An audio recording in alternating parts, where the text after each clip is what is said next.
Le chef de l'État haïtien Michel Martelly a débuté ce mardi une visite officielle de 48 heures à La Havane à Cuba en vue de signer des accords de coopération. M. Martelly justifie ce déplacement par la nécessité de renforcer les relations avec Cuba qui apporte une assistance technique importante dans plusieurs domaines.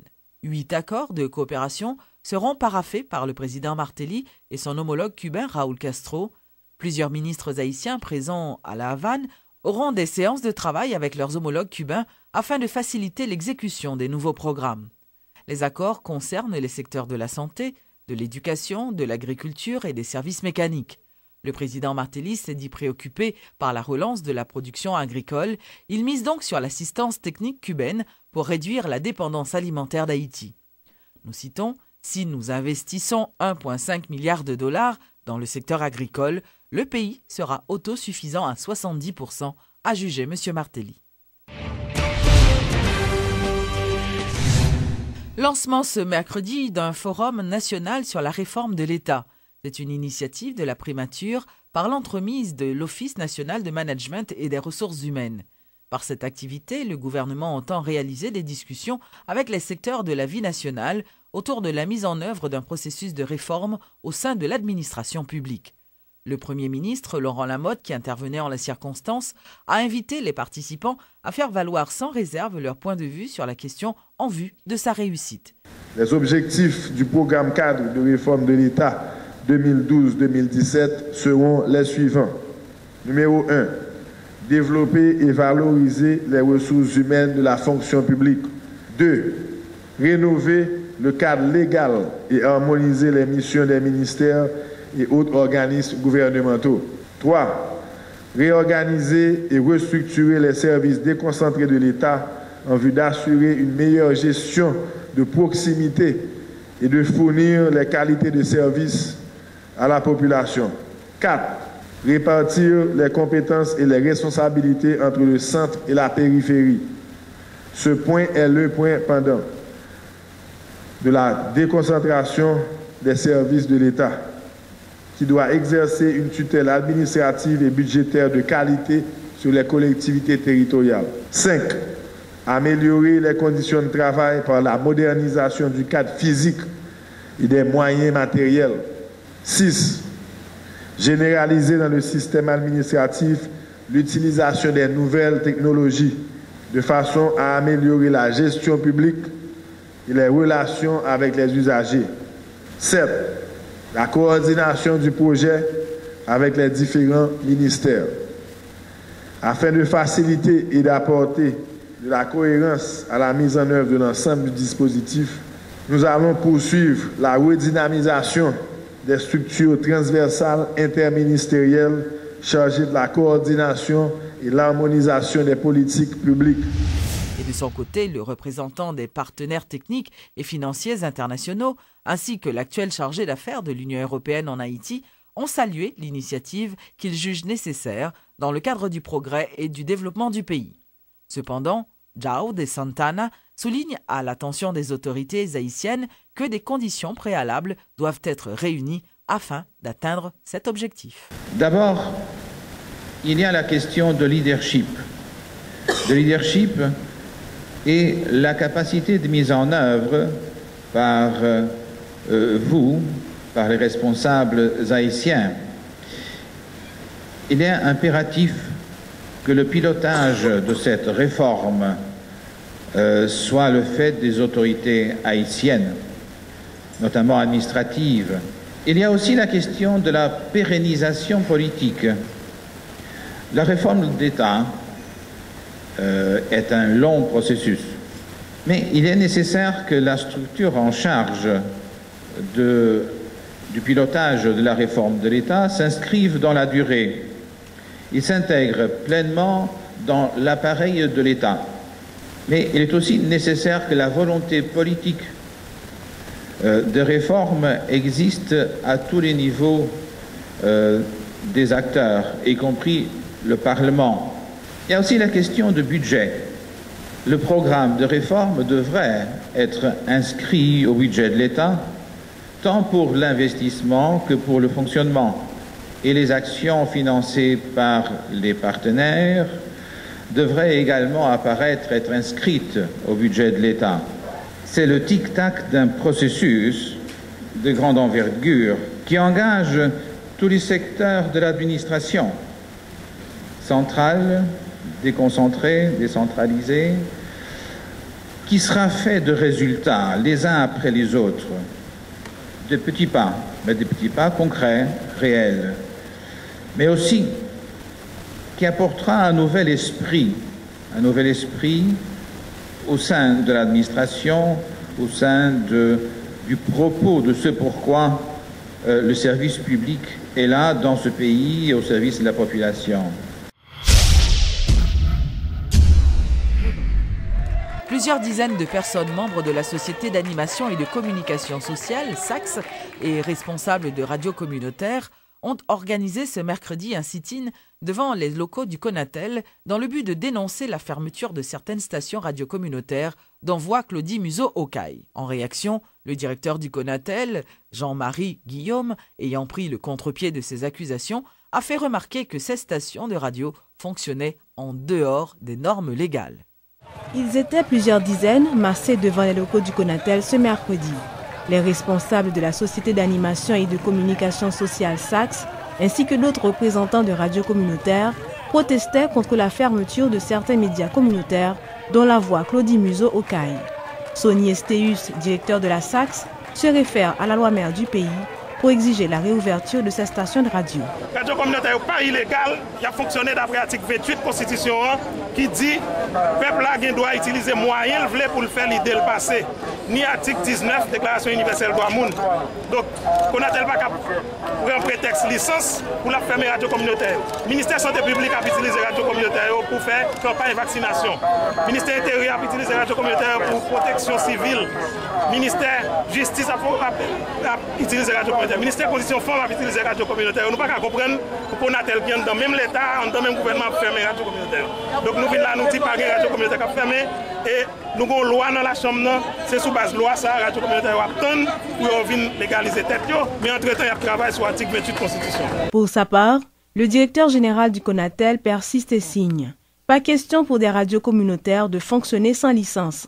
Jean-Marie Guillaume invite donc les propriétaires à se mettre en règle avec le Conatel. C'est pour commencer par venir Conatel et puis il faut demande pour fonctionner et il y a une demande officielle Conatel ainsi que plan technique station.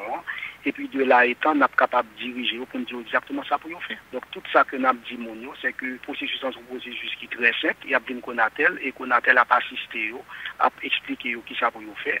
Et de là étant pour qu'on y a là, station communautaire capable d'une fonctionnelle de manière légale. Le directeur général du Conatel veut rester dans la légalité, alors que les propriétaires entendent poursuivre leur mouvement de protestation. Affaire à suivre donc.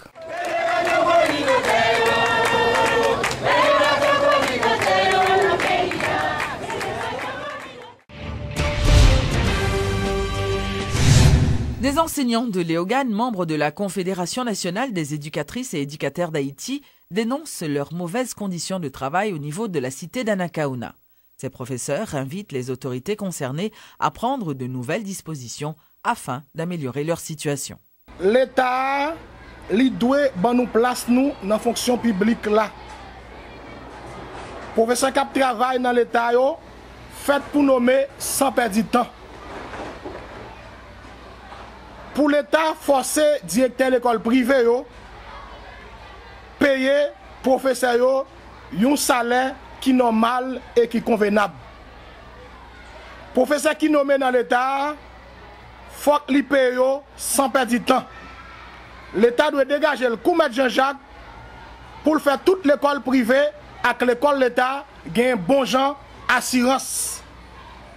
L'État doit dégager le tout. Non, ça ouais le FNE qui c'est Fonds national pour l'éducation pour créer bonne école, bonne université. C'est pas un cob qui pour séparer en petits amis, mais c'est un cob qui pour mettre à la disposition de l'école. Nous travaillons dans l'État, gain une grille salariale, nous-mêmes nous pas connaître qui catégorie parce que pas oser mettre nous dans aucune catégorie parce que ça n'a touché à trop dérisoire. Nous demandons l'État, faut qu'il mette dans grille salariale là pour dire mais dans qui catégorie nous y est. Les responsables de la Direction nationale de l'eau potable et de l'assainissement, d'INEPA, ont procédé ce mercredi à l'inauguration d'un réseau de distribution d'eau potable dans la commune de Petit-Goâve. Le projet, financé par l'UNICEF, vise à l'alimentation en eau potable de plus de 50 000 personnes. La Direction générale de la DINEPA aurait bien aimé avoir de tels investissements au niveau de tous les réseaux de ce pays. Nous avons la chance à l'OREPA de l'Ouest, spécialement au C2 de Petit-Goâve, d'être le premier à bénéficier de tels apports. Chers Petit-Goâviens, je peux vous dire que la direction de l'OREPA Ouest porte une attention spéciale pour l'alimentation de cette ville. Vous avez maintenant à votre service, au niveau du réseau, l'aire de captage sécurisée, les boîtes de captage en parfait état de fonctionnement. Il y a aussi les travaux au niveau du réservoir Béatrice, qui est complètement rénové et représentatif face à n'importe quel réseau d'eau potable. Le personnel a participé à la pose de plus de 400 mètres linéaires de tuyaux fonte et installé et accessoires connexes. Vous pouvez être fiers dans votre robinet de l'eau de bonne qualité. Les contrôles de chlore résiduel se font tous les jours, pour un suivi de la qualité d'eau distribuée. De nos jours, les tests effectués ont été toujours corrects. C'est à nous maintenant de nous aider à nous tenir financièrement. La ministre de la Santé publique, Florence Guillaume Duperval, a procédé ce mardi à l'inauguration d'un centre hospitalier pour enfants dans la commune de Port-Salut, dans le département du Sud.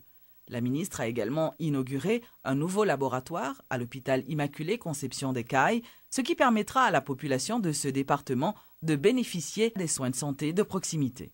C'est le premier hôpital spécialisé pour les enfants qui se trouve dans le département du Sud. Et je dirais même au niveau du pays, on a des hôpitaux qui sont des grands hôpitaux, des hôpitaux qui reçoivent toute une famille, que ce soit les hommes, que ce soit les femmes, que ce soit les enfants. C'est un hôpital d'enfants, un hôpital pédiatrique qui servira d'hôpital de référence, non pas seulement pour la zone de Port-Salut, mais pour tout le département du Sud. Et comme vous savez que l'homme est toujours à la recherche de sa santé, ce ne serait pas étonnant que l'on ait des gens venant d'autres régions à venir se faire soigner au niveau de cet hôpital pédiatrique.